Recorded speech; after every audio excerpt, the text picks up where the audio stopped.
দক্ষিণবঙ্গের মানুষের কাছে লঞ্চ ভ্রমণ অত্যন্ত রোমাঞ্চকর একটা বিষয়।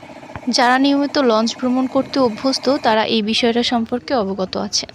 অপরূপ সৌন্দর্যে ভরপুর আমাদের এই দক্ষিণবঙ্গের প্রাকৃতিক বৈচিত্র্য, যেখানে বাংলাদেশের উত্তর পশ্চিমবঙ্গের মানুষজনদের কাছে এমন দৃশ্য দেখা একটা স্বপ্নের মতো।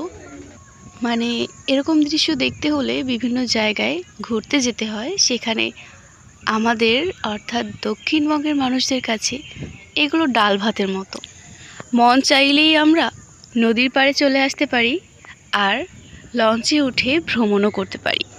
আসসালামু আলাইকুম, hello viewers, welcome back to my mini blog. আশা করি সবাই ভালো আছেন। সো আজকে চলে যাচ্ছিলাম ভান্ডারিয়া লঞ্চ টার্মিনাল থেকে স্বরূপকাঠি যাওয়ার উদ্দেশ্যে। যেহেতু লঞ্চ ভ্রমণটা অনেক বেশি আনন্দদায়ক এবং অনেক বেশি কমফোর্টেবল, তার কারণে আমি লঞ্চেই উঠে পড়লাম। আর এই মুহূর্তে বরিশাল্লা লঞ্চের প্রশংসা নাইবা করলাম। এটা হচ্ছে ভান্ডারিয়া লঞ্চ টার্মিনাল। আপনারা এখানে খুব একটা বেশি যাত্রী দেখতে পাবেন না, তবে ভান্ডারিয়া, হুলারহাট এবং কাউখালী এই 3 পয়েন্ট থেকে যত মানুষ ঢাকা যাওয়ার উদ্দেশ্যে উঠে লঞ্চে, তার সেম পরিমাণ ধরতে গেলে উঠবে স্বরূপকাঠির লঞ্চ টার্মিনাল থেকে। এত ব্যবসায়ী থাকে স্বরূপকাঠিতে, এটা আপনারা একটা পলক বা একটা ঝলক দেখতে পাবেন লঞ্চ টার্মিনালে। যাই হোক, আসল প্রসঙ্গে আসি। সময় এবং নদীর স্রোত কারোর জন্য অপেক্ষা করে না।